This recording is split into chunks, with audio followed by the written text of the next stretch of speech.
Մենք մեր ամենօրյա կյանքում օգտագործում ենք փողը, բանկային քարտերը, կատարում ամենատարբեր ֆինանսական գործարքներ, բայց արդյոք ունենք բավարար գիտելիքներ փողի եւ նրա իրական էության մասին։ Այս հոլովակում կբացահայտենք միասին փողը եւ դրա դրսեւորումները փոխանակումից մինչեւ բիթքոին։ Փողը առևտրի տեխնոլոգիական առաջընթաց է։ 4000 տարի առաջ դուք ունեիք գեղեցիկ հողակտոր, իսկ ես ունեի 50, գուցե 70 կով։ Երբ ես տեսա ձեր հողակտորը, որոշեցի, որ ցանկանում եմ այն ձեռք բերել, բայց դուք արդեն ունեիք կովեր, այնպես որ իմ կովերը ձեզ պետք չէին։ Այսպիսով մենք չէինք կարող անմիջապես առևտուր անել։ Ես ստիպված եղա փոխանակել իմ կովերը, որպեսզի ձեռք բերեմ աղավնիներ, որովհետև դուք ուզում էիք աղավնիներ։ Ես վերադարձա աղավնիներով եւ փոխանակեցի ձեր հողակտորի հետ։ Բայց հիմա դուք ունեիք աղավնիներ եւ ստիպված էիք գտնել մեկին, ով կհամաձայնվեր դրանք փոխանակել այլ ապրանքի կամ ծառայության հետ։ Այս համակարգը ուներ խնդիրներ՝ արժեքի չափման բացակայություն, բաժանման դժվարություն, պահպանման անհարմարություն եւ մի շարք այլ բարդություններ։ Դրա համար ստեղծվեց առևտրի նոր ձև՝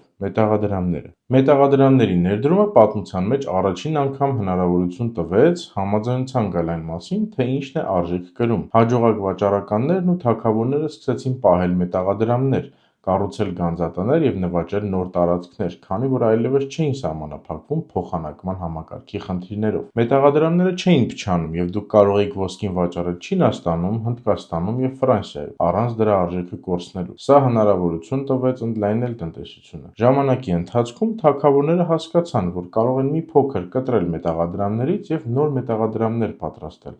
Նրանք սկսեցին դրանց մեջ ավելացնել այլ մետաղներ, արժեզրկելով արժույթը։ Հասկացան, որ մետաղադրամներն այլևս հուսալի չեն, ուստի անհրաժեշտություն եղավ ստեղծել նոր համակարգ, այն է թղթադրամը։ Առաջին թղթադրամները ստեղծեց Չինաստանը 7-րդ դարում, որից հետո 13-րդ դարում Մարկո Պոլոն ներկայացրեց չինական թղթադրամները եվրոպացիներին։ Ոսկին պահելը անհարմար էր եւ մարդիկ սկսեցին բանկերին վստահել իրենց ոսկին, սակայն ոսկին տեղափոխելը բարդ էր, ուստի բանկերը սկսեցին տալ թղթային անդորրագրեր, որոնք ներկայացնում էին պահված ոսկու միավորները։ Ժամանակի ընթացքում մարդիկ սկսեցին ուղղակիորեն փոխանակել այդ անդորրագրերը։ Այդ ժամանակահատվածի առաջին պաշտոնական բանկերից մեկը Banco di San Giorgio-ն էր, որը հիմնադրվել էր 1407 թվականին Ջենովայում,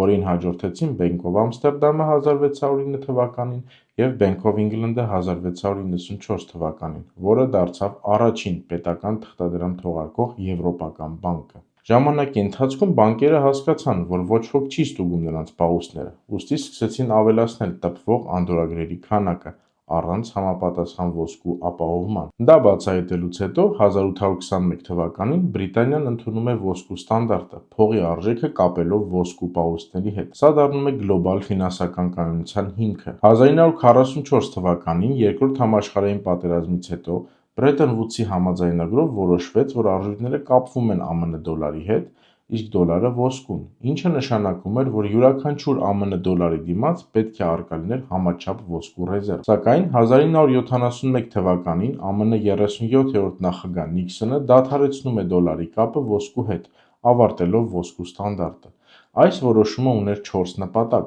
Առաջին՝ կանխել ոսկու արտահոսքը։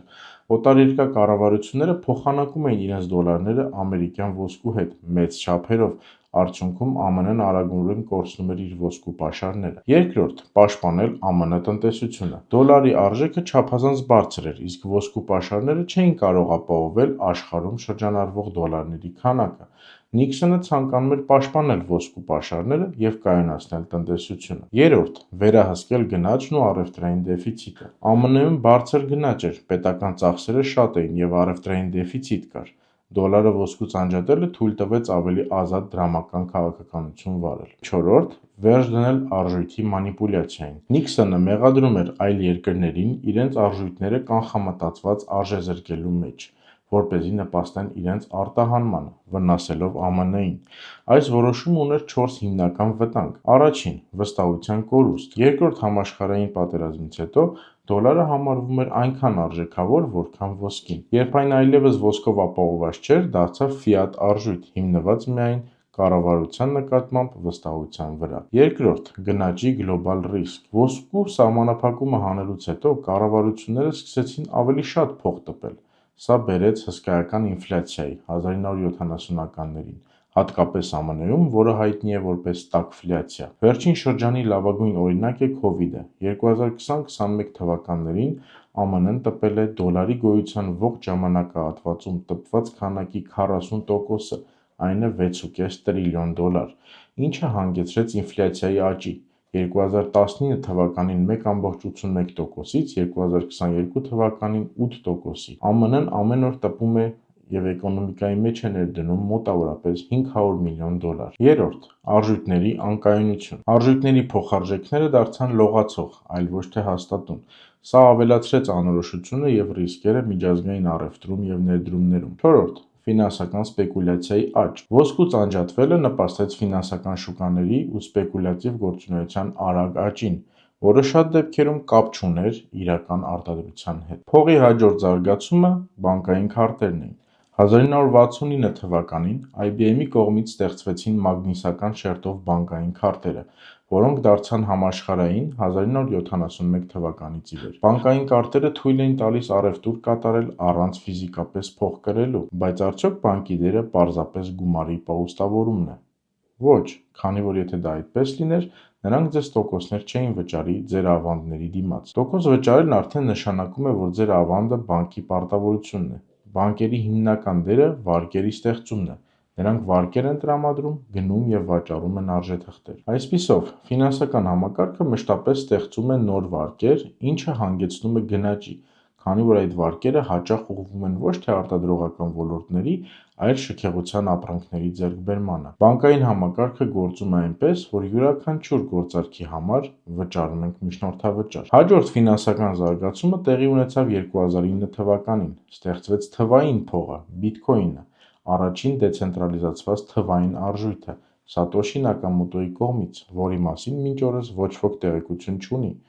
Բիթքոինը թույլտվություն չպահանջող բաց բլոքչեյն համակարգ է։ Բոլորը գիտեն, թե որքան բիթքոին գոյություն ունի և ինչքան է պահվում յուրաքանչյուր էլեկտրոնային դրամապանակում։